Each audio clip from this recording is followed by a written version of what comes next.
You may ask, how did this tradition get started? I'll tell you. I don't know. But it's a tradition. And because of our traditions,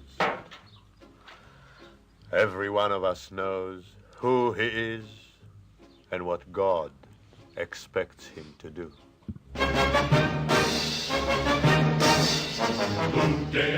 Hello, everyone, and welcome to Let's Talk Torah. I am Rabbi Tzvi Jacobson with NRM Streamcast, and we'll spend our time talking Torah, learning stuff, and having fun while we learn. You can always send your questions and comments to our mailbag at letstalktorah@gmail.com, and I will answer as many as I can. Or you can go to our webpage. That's letstalktorah.net, letstalktorah.net. And if I'm talking slow, it's because there's a teeny delay in my head. So just put the podcast on 1.5 speed or whatever speed. And of course, we are still top 10 in FeedSpot's 10 best Jewish book podcasts. And we are today at number 5. And today we are joined with a special guest all the way from my hometown. Well, I'm assuming Monsey, but in the area. We are joined by Bentzion Yeshua, founder of Mutik Jewelry. Bentzion, how are you today? Well, Hashem, I'm doing great. This is very exciting. I've spoken live in shows and trade shows, but this is the first time I'm live on a virtual show, so it's very exciting to be here. We are excited to have you, and this is going to be so much fun, especially with everything in the news. But let's get started. Who is Bentzion Yeshua? So, Bentzion Yeshua is just a regular guy with a lot of dreams and a passion for creating beautiful things. Okay. Background, I grew up in Great Neck, Long Island. It's in New York, in Persian community. I don't know how much detail to go into, but you tell me. As much as you like. I want to know who you are. Okay, in a nutshell, I grew up in Great Neck. My father has a jewelry store in the Bronx, and my first job was to go in and to make sure that everything in the showcase was in good repair, no stones were missing. In high school, I started an eBay business where I took the scrap silver box, and refurbished things. There was a lot of brand name stuff, and interestingly, there's a city in Mexico called Taxco that a lot of handmade jewelry comes out of. So I would refurbish that and sell it. Then I got married. I got a degree in accounting and computer science. I have a wonderful wife, 4 beautiful boys. And I was selling a lot on, for other people, selling watches online. And then when COVID hit, it was just like everything stopped. I'm sure you remember. People don't really talk about it. It's weird. It's like it never happened, but it most definitely did happen, and I was without a job. I was like living in my parents' house, in and out of the apartment. I was nowhere. And then somehow I'm still trying to figure out how it worked out. But oh Hashem, we bought a house in Airmont. It's South Monsey. Okay.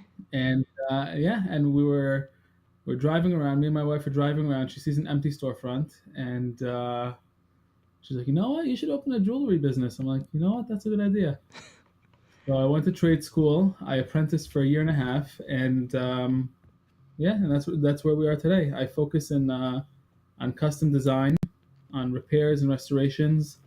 There's a lot to talk about, but that's my career in a nutshell.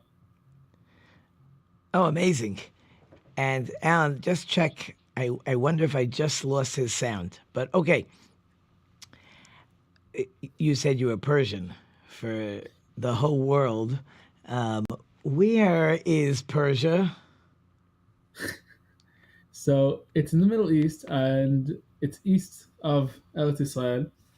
There's a lot of Arab countries in the area geographically, and interestingly enough, people know that the Purim story is it wasn't in America, but it was actually in Persia, modern day Iran. Um, and there's actually the tomb of Mordechai and Esther is in a city called Hamadan, which is where my great great ancestors came from. And even people I grew up with, they would go there. They would go there in Purim. They would go and like pray there. Unfortunately, now it's not so accessible, but this is definitely a nation whose history is very, very closely tied to the Jewish people. Yeah, it's unbelievable. I always have a story. A friend of mine, not really mine, really my father's friend, and his name was Mordechai. I think it was for Vietnam. So when he went to get his checkup, of course, nobody wants to be drafted. So the Right. doctor was Persian. And he Okay. said, where I come from, there's this statue of Mordechai. So because of that, I'm going to fill out the papers. You don't have to get drafted. So yeah, It it's sounds like the fascinating. Persian thing to say. Yeah, the Persian people are very generous, very kind-hearted, um, and it's very interesting to note that the country of Iran and the culture of Persians, it's not necessarily the same thing. Persia existed very, very long before Iran did. Iran was basically like America. It was very, very how do I say? It was very secular. It was a very modern place until late '70s with the whole revolution, with the Muslim overtaking of the country. But listen, my approach to this whole thing is that there's good people in every place, but unfortunately, the ones who make the most noise are usually in the news. The Persian culture in general is it's very.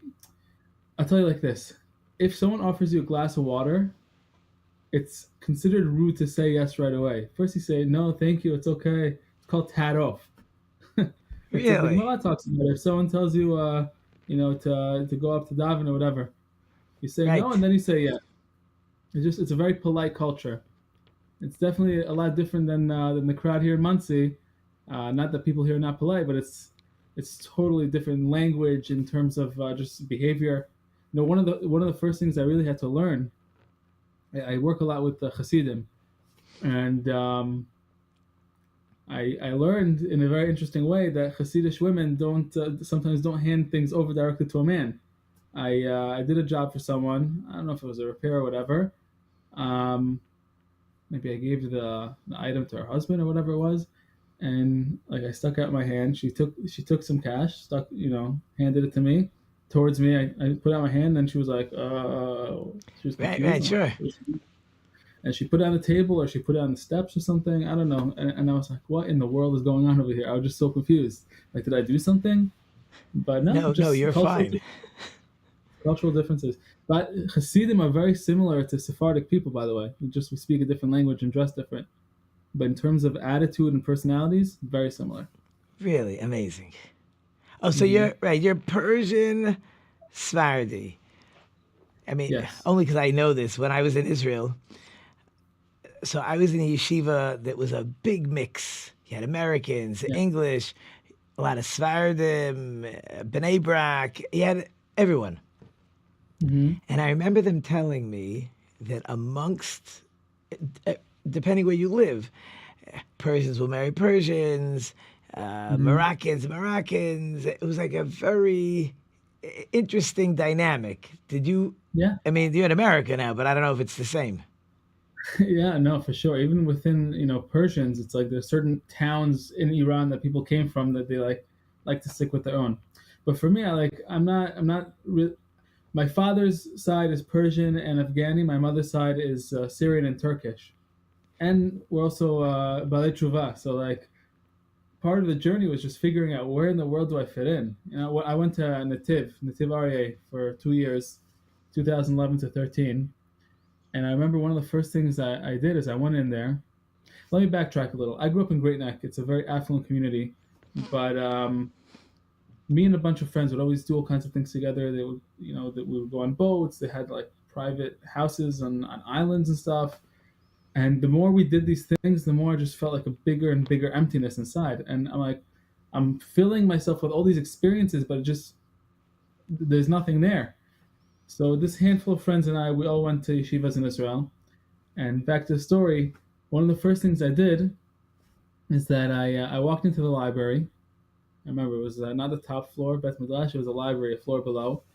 And I said, with all due respect, I don't know who's Rabbi Akiva. Who are all these people? Who's Rashi? I have no idea who they are. I heard about them, but like, if I'm gonna listen to you, then like, who are you? What's your background? So I read every biography I could get my hands on. I basically devoured Me'am Noez, and it gave me a very deep appreciation for who we are as a nation, what we've done in general in the world. The impact we've had on humanity. You know. And we have a responsibility. I'll share something with you. There's I can't give too many details, but a good friend of mine and I are actually working on a project that is gonna hopefully be a very, very big. It's gonna make a big impact in the yeshiva world, starting local and spreading out. We're working on something that's gonna help enable Roshei Yeshiva and the Bachram to just sit and to learn. Like, you don't have to worry about all the things that go on with running a yeshiva. You just sit and learn. We'll take care of everything else. So we're still building it out, but it's definitely something that we believe very strongly in, and it's an opportunity. Yeah, I love it. I'll tell you why. I mean, I look a little older than you. I'm probably just a teensy drop. No, in my house, when we have a birthday, we're proud to be older because Yes. we'd rather get older. So when I went to Israel, so I learned by Tzvi Jacobson. He just wrote a book.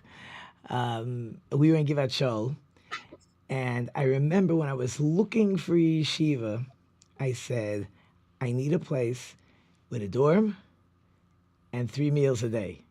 I don't want to be bothered where I'm going for breakfast and where I'm going for supper and finding a place to rent. I don't do that. I'm going to Israel, give me my base medrash, take care of me, and I'm in. And that's why I went there. For me, it was great. Yeah. That's why it's interesting. I'm not sure if that's what you're looking to develop, but that's what I love.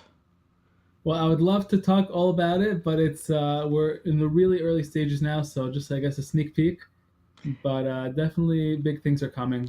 And in general, I like to be a dreamer. I like to look at the big picture and see where things could be, not necessarily where they are, but where they could be. And I know that when there's something that has value, it's worth investing in it.